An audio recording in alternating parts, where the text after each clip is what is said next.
That day, the town of Greenville felt as if it was enveloped in a dark dream. Thick clouds obscured the sun, bringing with them cold winds that crept through every narrow alley.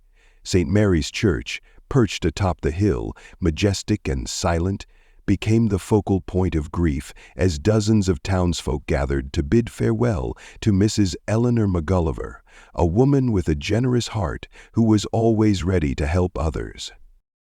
The long pews in the church were filled with people bearing sorrowful eyes.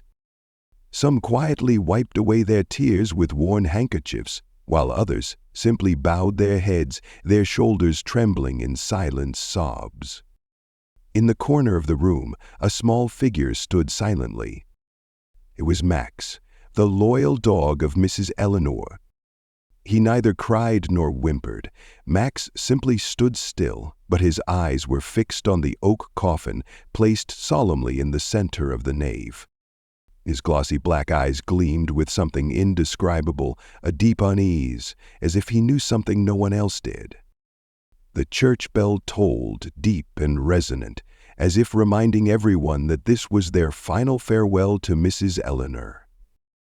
But that solemn silence was quickly shattered. Suddenly, Max took a step forward. His ears perked up, his gaze fixed intently on the coffin. A bark rang out, short but clear, like an alarm bell piercing the heavy atmosphere. Everyone turned in startled unison to look. The second bark echoed, louder and more forceful. And then Max began barking incessantly, his voice resounding through the church, tearing apart the somber stillness. It was not an ordinary bark. It was filled with urgency, as if trying to convey something to everyone that words could not. All eyes turned toward Max. Some people began to whisper, "What's wrong with it? It's the first time I've seen it act like this." Max paid no attention to the murmurs. He continued barking, his eyes never leaving the coffin. He growled, then barked louder, as if trying to warn about something crucial, something no one should ignore. Outside, the winds grew stronger, making the glass windows tremble faintly. The dim light from the altar candles flickered, casting dancing shadows on the church walls. Everyone could feel a strange atmosphere, heavy and suffocating. Amidst the stunned gazes and the tense silence of the crowd, Father Matthew, the priest presiding over the funeral, stepped forward. He raised his hand to signal everyone to calm down. "Everything is fine. It's just a dog feeling a little confused." His voice was firm, but someone in the crowd noticed that it was far from steady. The forced smile on Father Matthew's face could not hide something unusual. Max kept barking. His eyes were not only filled with alertness, but also brimmed with an indescribable emotion, urgency, determination, and even a hint of fear. And then, amidst the suffocating atmosphere, Max lifted a paw and moved forward. He was not just a dog in distress. He was like a loyal sentinel guarding something sacred. But what was it, and why? That question at this moment no one could answer, but Max knew. He knew better than anyone else. All eyes turned toward Max. Some people began to murmur, "What's wrong with it? It's the first time I've seen it act like this." Max paid no attention to the whispers. He continued barking, his eyes never leaving the coffin. He growled and barked even louder, as if trying to warn of something important, something no one should ignore. Outside, the wind picked up, causing the church's stained glass windows to rattle faintly. The faint light from the altar candles flickered, casting dancing shadows on the church walls.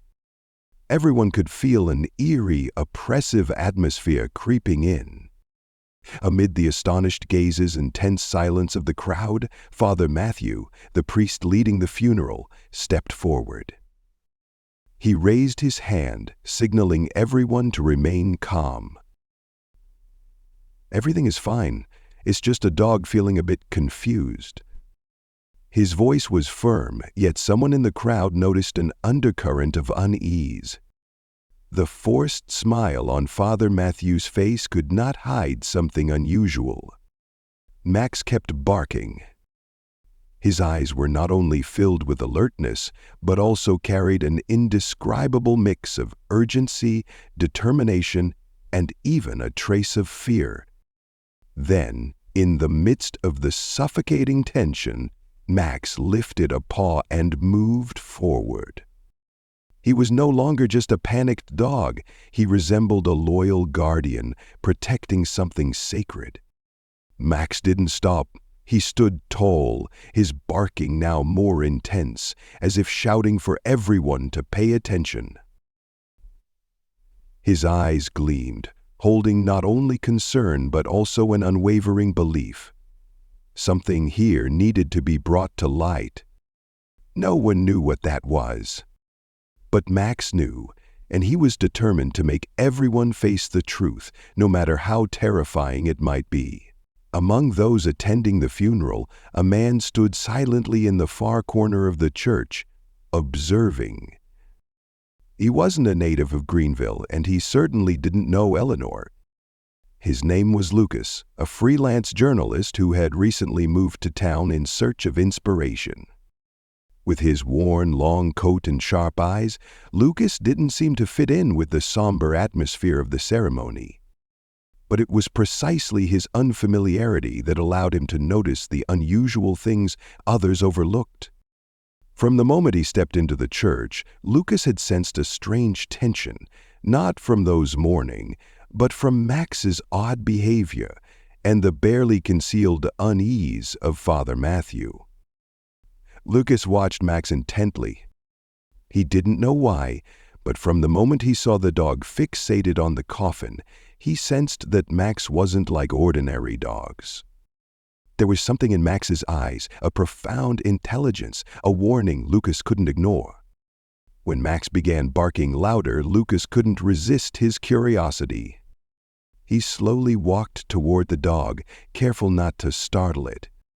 He crouched down, looking straight into Max's eyes filled with urgency, yet shining with trust. "You're trying to tell us something, aren't you?" Lucas spoke softly, his voice deep and warm, but laced with curiosity. Unexpectedly, Max stopped barking. He tilted his head, ears pricked as if listening closely to Lucas's words. Lucas felt the shift. Unlike when others tried to drag him away, Max now stood still, his gaze scrutinizing the man before him. Lucas stared deep into those eyes, and in that moment he realized Max was assessing him, like a person weighing whether or not to trust someone. "All right, I get it," Lucas said, his voice softening. "I'll help you. We'll get to the bottom of this." It seemed Max understood those words. He wagged his tail slightly, a small but meaningful gesture. Then suddenly he turned and ran quickly toward a corner of the church where an old cabinet stood. Lucas hesitated for a moment, but the decisiveness in Max's actions compelled him to follow. Lucas quietly followed Max, his eyes never leaving the dog as it moved toward an old wooden cabinet in a shadowy corner of the church. The cabinet looked as if it had been there for decades, its paint peeling and its carved details worn down by time. Max stopped in front of the cabinet, sniffing urgently before turning to Lucas, his eyes urging him, "Open it." Lucas hesitated, his hand brushing against the cold wooden door. He felt a strange sensation wash over him, a mix of anxiety and curiosity. As he gently pulled the handle, The rusty hinges let out a creaking sound that echoed through the stifling silence of the church. Inside the cabinet was a leather-bound notebook resting neatly among small, dust-covered boxes. Lucas carefully took out the notebook, feeling its aged leather surface marked with fine cracks. He sat down near Max, opening the notebook, its yellowed pages emitting a faint, brittle sound. The scribbled lines appeared like whispers from the past. Lucas read, and each word hit him like a blow, causing his heartbeat to quicken. I discovered that Father Matthew is embezzling money from the congregation. He has done something terrible. I want to speak out, but if anything happens to me, know that he is the reason. Lucas paused, his eyes fixed on the words. His hand trembled slightly as he turned the pages, but he couldn't stop. Beside him, Max sat silently, ears pricked, as if he too was waiting for what would be uncovered next. As he reached the last page, a small piece of paper fell from the notebook. Lucas picked it up, reading the short yet weighty lines, "The secret basement under the church. Don't let him hide the truth." A chill ran down Lucas's spine. He looked up at Max as if seeking the dog's agreement. And at that moment, Max wagged his tail lightly, his eyes shining with determination. "You know how important this is, don't you?" Lucas whispered, his voice carrying both amazement and resolve. Max didn't respond with a bark, but the way it looked straight at Lucas seemed to say, "We can't stop here." Lucas stood up, gripping the notebook tightly in his hand. Adrenaline began coursing through his body, each heartbeat resonating with an invisible push forward. "We have to find that secret basement," he said, his eyes glinting with determination. Max stepped forward, glancing back at Lucas once more, like a call to action. And then the two began to move, venturing into the still darkness of the church, where secrets buried for years awaited their unveiling. Max kept moving, its steps light but purposeful, leading Lucas closer to the church's main altar. Under the flickering candlelight, Lucas realized that Max wasn't merely wandering. This dog was searching for something. Max stopped right in front of the altar, sniffing and scratching at the old worn-out carpet covering the floor. The carpet was faded, its frayed threads a testament to decades of wear. Max turned to Lucas, its eyes urging, "Here, this is the place to uncover." Lucas crouched down, gently tugging at the edge of the carpet. But the carpet seemed stuck fast to the floor. He frowned, gripping it with both hands, pulling with all his strength. A ripping sound echoed, sending dust billowing into the air, forcing Lucas to shield his face. As the dust settled, a metal door appeared before him. It was embedded into the floor, streaked with rust like a web, evidence that no one had touched it for years. "Unbelievable," Lucas muttered, his eyes alight with both surprise and excitement. Max stood beside him, its ears erect, eyes fixed unwaveringly on the door. Lucas knelt down, placing his hand on the iron handle fixed to the door. As he pulled it open, the door emitted a high-pitched screech, a sharp sound reverberating through the church, like the groan of a secret buried too long. Beneath the door lay a stone staircase, descending into darkness. The church's light reached only the first step, leaving the rest in utter darkness. A chill wafted upward, carrying with it the damp, musty scent of time. Lucas switched on his flashlight, its beam illuminating the steps, revealing cracks running along the stone surface. He looked at Max. "Are you sure about this?" Max didn't respond, of course not, but it moved a paw under the first step as if to say, "Keep going, we can't stop now." Lucas took a deep breath, gripping the flashlight tightly, and cautiously began descending. The staircase led them to a spacious, yet dark and chilly basement. Under the flashlight's beam, he saw wooden crates stacked along both walls. Each crate was tightly bound with rope, the wood faded and showing signs of decay. Lucas stepped closer to one crate, his hands trembling slightly as he touched the cold wood. A strange feeling crept over him, as if the room itself was guarding secrets that didn't want to be uncovered. As he untied the rope and lifted the lid, he was startled. Inside were stacks of neatly bundled cash, but what shocked him were the slips of paper attached, listing the names of various townsfolk. Lucas picked up one bundle of cash, his eyes scanning the familiar names.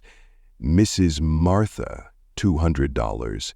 The Smith family, $300. The townsfolk, who had donated with absolute trust, now had their money lying here, stolen. "Dear God," Lucas exhaled sharply. He moved to the other crates, opening them one by one. Some contained accounting ledgers, meticulously recorded, but as Lucas flipped through a few pages, he quickly noticed the numbers didn't add up. These weren't genuine records, they were fabricated documents meant to hide a sinister truth. As he continued searching, Lucas discovered a smaller crate set apart in a corner. Unlike the other crates, this one was carefully sealed with a small lock. Lucas glanced around and, after a brief search, found a key hanging from a nearby hook. When he opened the crate, Lucas found an old letter written in firm but hurried handwriting. The letter lacked an envelope, and the first line jumped out at him.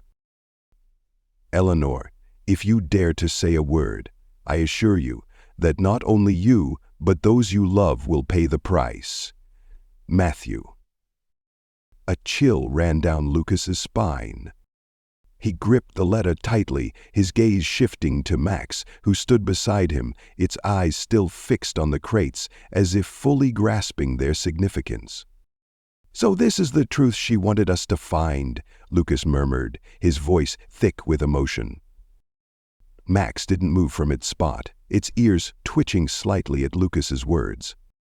The two stood there, in the frigid basement, surrounded by irrefutable evidence of betrayal by someone the entire town had trusted. Lucas knew this was only the beginning. What he had uncovered today could forever change how this town viewed their pastor. But first, he and Max had one task: to bring everything to light. The next morning at St. Mary's Church, once a symbol of peace and faith in the town of Greenville, now carried an entirely different atmosphere. The wooden pews were packed with townsfolk, all quietly murmuring to one another. Some came to pray, others out of curiosity, over the rumors that had spread since last night, that Lucas, the stranger, was going to reveal an earth-shattering secret about Father Matthew and Eleanor's death. Light from the large altar candles cast flickering shadows on the walls. Lucas sat in the back row, his tall, lean frame illuminated by eyes burning with determination. He slowly walked toward the front, where Father Matthew stood, his face maintaining its usual calm expression, but his eyes occasionally flickered with unease. Lucas stopped halfway down the aisle, facing the entire congregation. He took a deep breath, raised the worn leather notebook high, and his voice echoed through the church. Eleanor did not die of natural causes. The church fell silent, people turning to each other with eyes full of surprise and confusion.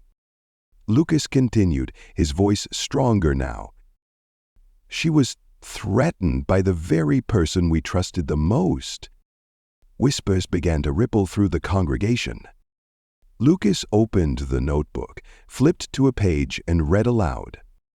I discovered Father Matthew was embezzling church funds. He's done something terrible. I want to speak out, but if anything happens to me, know that it was him." A woman seated near the altar instinctively covered her mouth, her eyes widening in shock.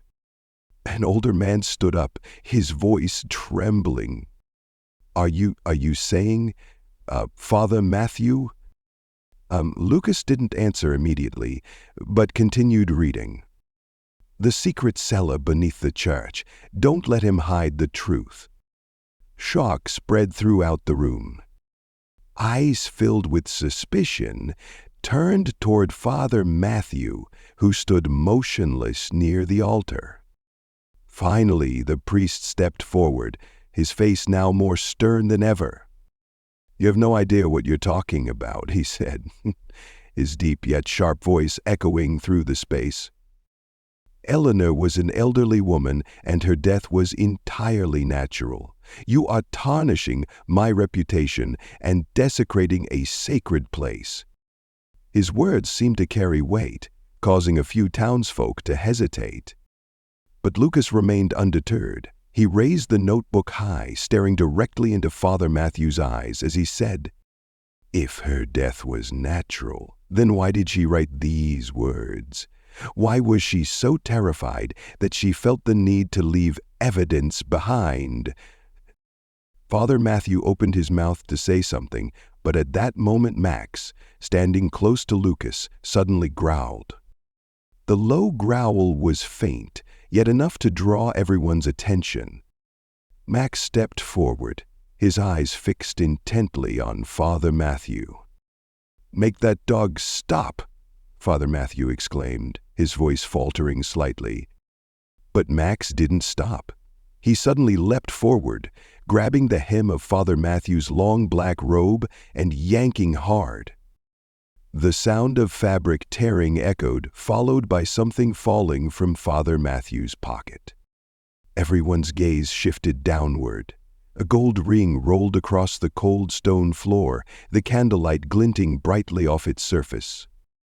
Lucas bent down and picked up the ring.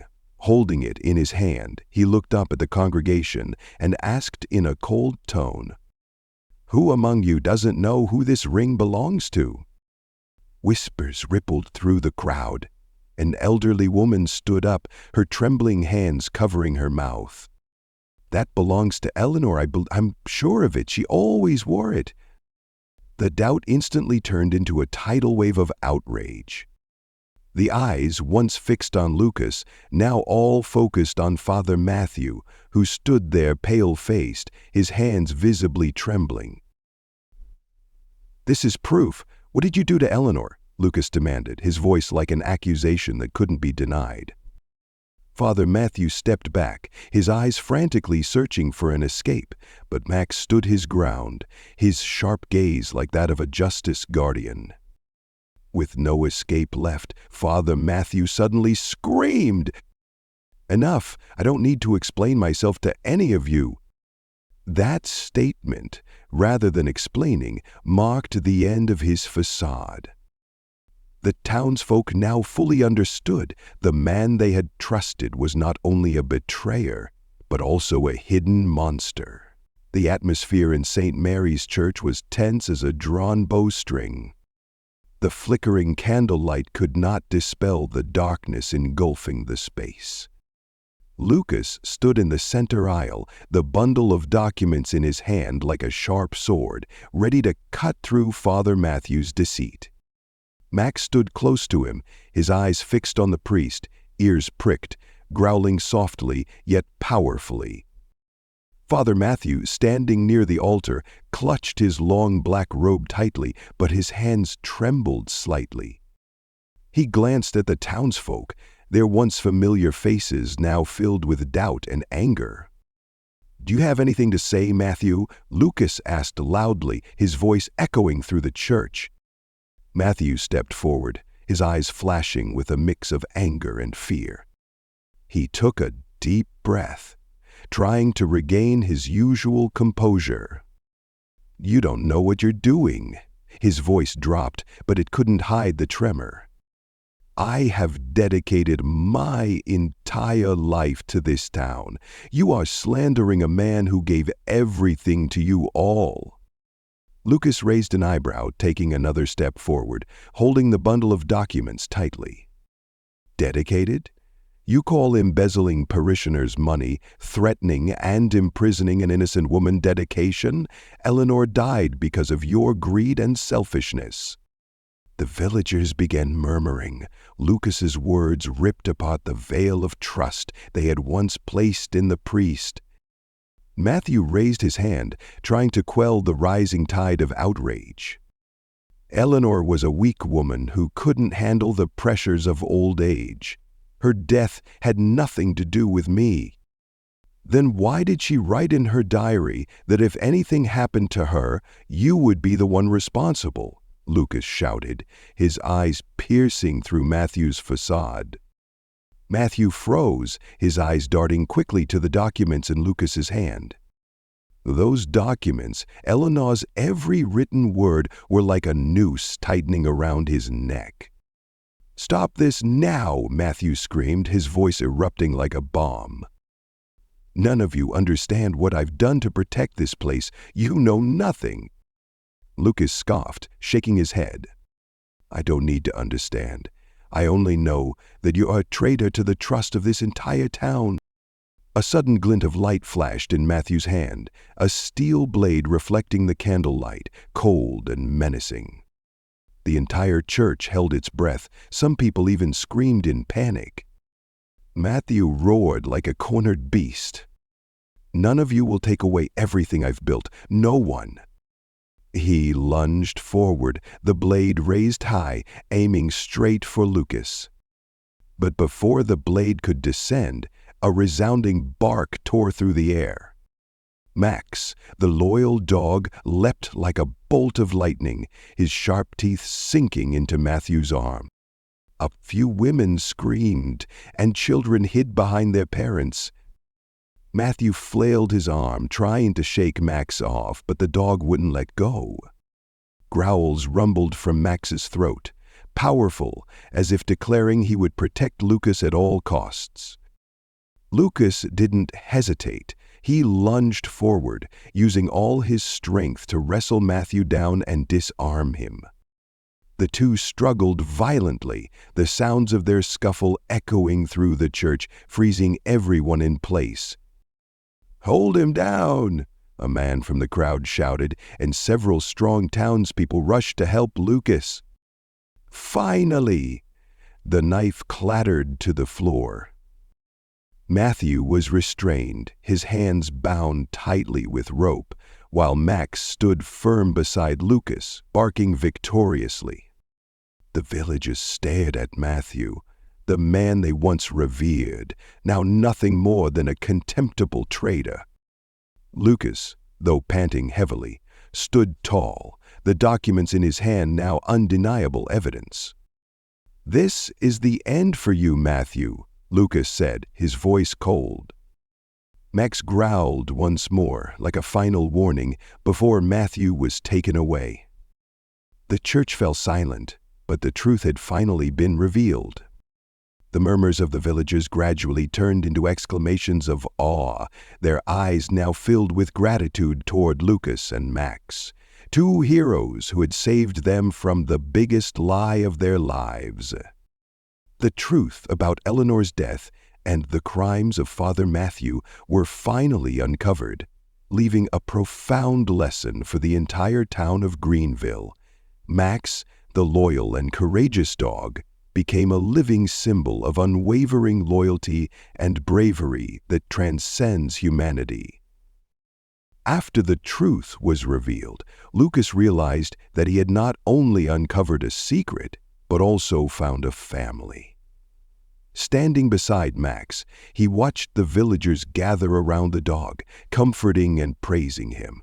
A young boy knelt down, gently stroked Max's head, and whispered, "Thank you for saving us." Lucas looked at Max, his eyes filled with emotion. He couldn't leave. This town, with its compassionate people and a loyal companion, was now where he belonged.